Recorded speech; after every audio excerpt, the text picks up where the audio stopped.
Welcome back to the channel. Today, we are going to learn something new.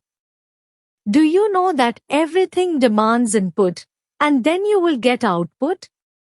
So, if you want to learn English speaking, you have to give input.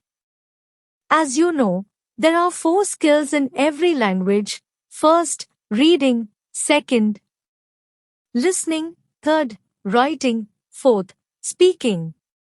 I will give you 2 inputs, and then you will get 2 outputs in your English learning journey. The 2 inputs in the English language journey are number 1, reading, number 2, listening.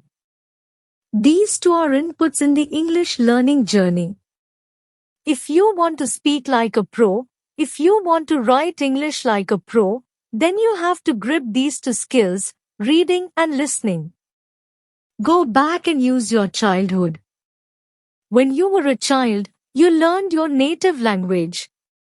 When you were a child, you first listened, observed things.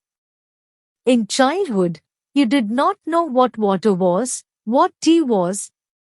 Therefore, you have to give time to listening in English because it is the input for your output in English language learning. Number 2 input is reading. You have to read. Go back to your native language learning journey. When you were a child, you listened carefully and learned things, but in school, you read. You read things in your native language. Therefore, today you are able to speak in your native language. Do the same in English language. When you are able to listen, then you have to grip the reading skill. So, this is the second input. You have to work on the reading skill. It's like a machine. In language learning English, you have to give these 2 inputs to get output, speaking and writing.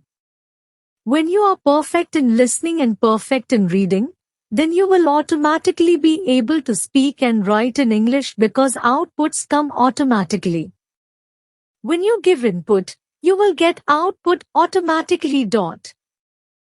So, therefore, you have to work perfectly on these inputs, listening and reading. Listen to short stories and broadcasts in English in perfect English and shadow them. Then, read books in English in simple language. You do not have to read in an external language. So, then you will be able to automatically speak and write in English. These are the 2 inputs and 2 outputs. I hope you will benefit from this video. If you benefit from this video, I request you to subscribe to our channel and join our journey of English language learning. Thanks.